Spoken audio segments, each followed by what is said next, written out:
Do you? No, I'm just sprayed up, man. Do I smell? You smell handsome. Oh, okay. I smell like a man Rolling. should smell. Anyways, yeah. We are rolling. I got up really early this morning. Yeah. It was a mistake. Drain of energy, Damn right? mistake. No, I thought we would have to set up stuff really early, so I woke up at like 9, half 9, and I was like, all right, what's going on? And they were like, nothing. And I was like, why am I, what am I doing? And yeah, I just realized that, hit the deck at like a punk fest would be is very cash. And not like a stuffy festival where you have to check in really early. Or just like do whatever you want. And I was like, whoo! But then I didn't go back to sleep. So I feel like I'm gonna need to take a kip later. Right? Been over it too often. Kip.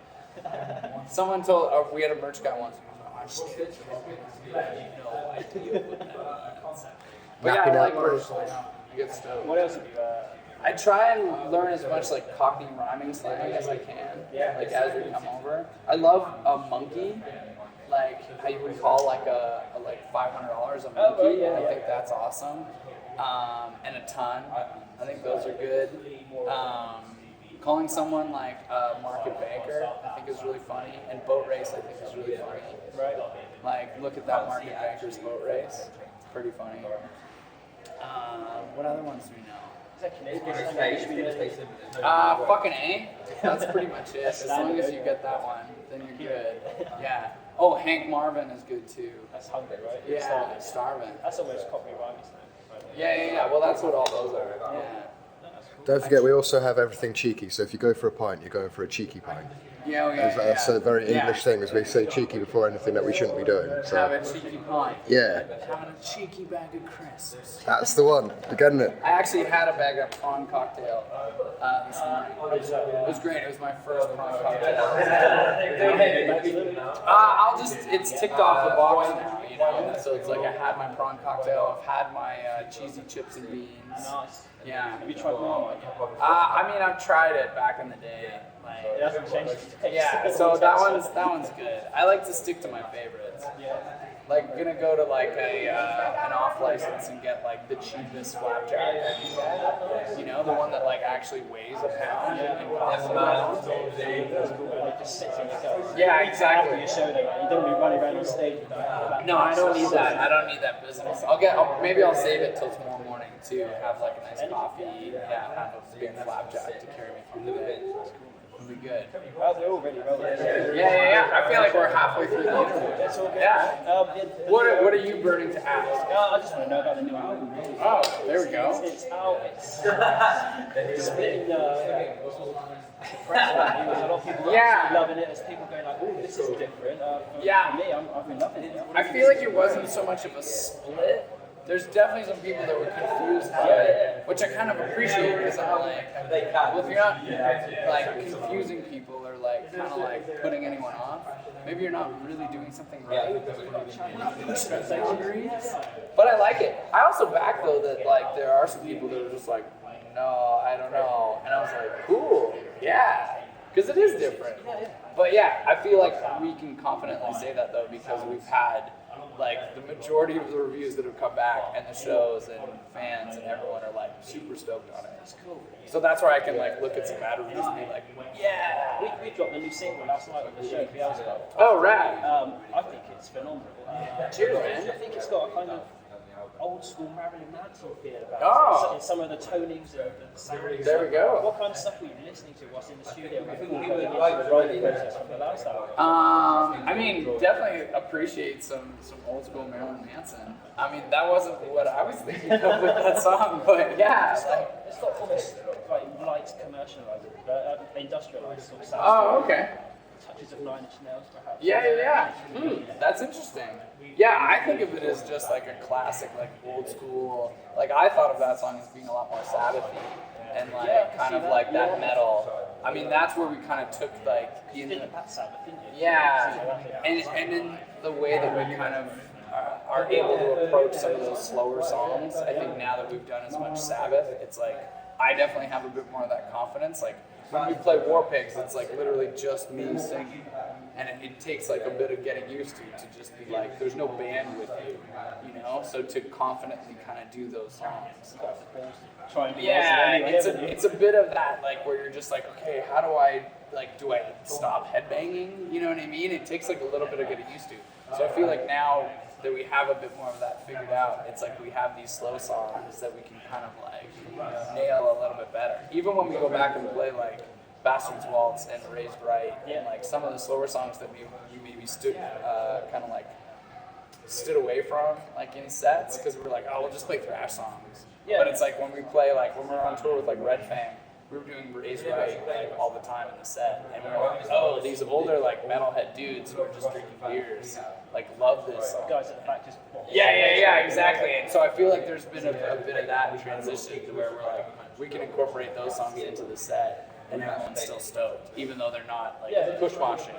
Wow, like we play Beelzebub. No, with more albums, we've got more set time to play with as well. So yeah, you're going to need to give yourselves and the audience probably a break from throwing down in the pit. Yeah, well, and that's the thing. Yeah, like we're playing for over an hour for sure. We want the set to still have a ton of energy. So sometimes, it's good to like kind of give everyone a bit of a chill out. It's a bit like old dance music. It used to go peaks and troughs. Yeah, totally. Set like that. Yeah. I mean, that's always how we've kind of like been trying to do things, and even with the layout of the record, like, or the track listing, we kind of approach it the same way we would like a live set. Yeah. Like where it's just like bangers, and then like you have some chill out points. You blast everyone with the thrash song. Yeah. You're going out on tour with Danzig as well. And Pennywise. Yeah, that's three bands I would not put together on a bill. Yeah. See it together, it's like that's somehow going to work, and it's a huge tour as well. It's like 30 days across the States. No, it's not that long. I think it's like only about 3 weeks, but it's gonna be awesome. Yeah. No, I'm super pumped for it. And yeah, when we saw it too, it kind of came up as like this is maybe something you guys could put in for. And we got an email back from the agent, and he was like, "Yeah, I just got to talk to Glenn." And we're like, "You just got to talk to Glenn Danzig?" Yeah. We're sort of like, "That's amazing." I mean, obviously, yeah, of course you would talk to Glenn, but just seeing that in an email like blew all of our like, minds, because it's just like here's someone who we've like grown up. Like he's gonna have to check you guys out. Yeah. He has to like approve it and be like, this doesn't suck. It's like, all right, everything's good now. Danzig doesn't think we suck. Yeah, we have a bunch of stuff that we're trying to figure out right now. Definitely, I mean, we're coming back for Leeds and Reading, which I'm stoked on, and then doing some more tours after that. Still trying to figure out when we're going to come back and do a headline tour of the UK, what we're going to do for that. Doing a joint headliner. Yeah, this is the co-headliner with While She Sleeps, and it's it's amazing, but it's definitely one of those like while we're here, it's like we're realizing it only goes to X amount of places, and we love it in the UK. And so we're like, okay, where's the 20 other dates that we should be hitting? Because you're doing the majors out there. Yeah, exactly. So I kind of want to do like, who knows what we'll end up doing, but I'd love to come back and just do like the banger tour where we do like, like 27 of like as many as we can, and just like hit all of the spots. Play all the bands. We usually take British bands, so I feel like by default, like maybe that would just end up happening. I feel like whenever we start looking for supports, we're always like, oh yeah, like I want to take Crocodile on tour, and they're by default the UK band. So you know what I mean? It's never like as elaborately planned as we're just like, oh yeah, we want to tour with Johnny Truant, and we want to tour with Texas, and we want to tour with like all these bands that just happen to be British bands. There are these bigger tour packages now that sort of like 3 bands. It's like 5 band packages. Yeah. The same price for a ticket price. Which is awesome. Yeah. I guess you get shorter sets, but you get to see some, I mean, even the tour that we're on right now is Oathbreaker 100. Us and Sleeps, and like we're both playing hour sets on the tour, and Oathbreaker and 100 are both playing half-hour sets. So that's a good. It's like a full night. Yeah. 20 quid ticket. And it's done well. Get home and kick out. You can still have a kid, you can still get to work. Yeah. It all works out. Perfect, man. As always, it's been a pleasure chatting. So Yeah. hopefully we'll see you at Reading or somewhere like that. Yeah. See you in the pit. Hell yeah. Thanks very much, man. Cheers.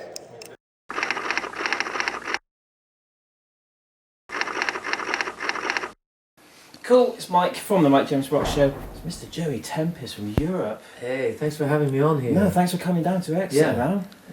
I don't believe we've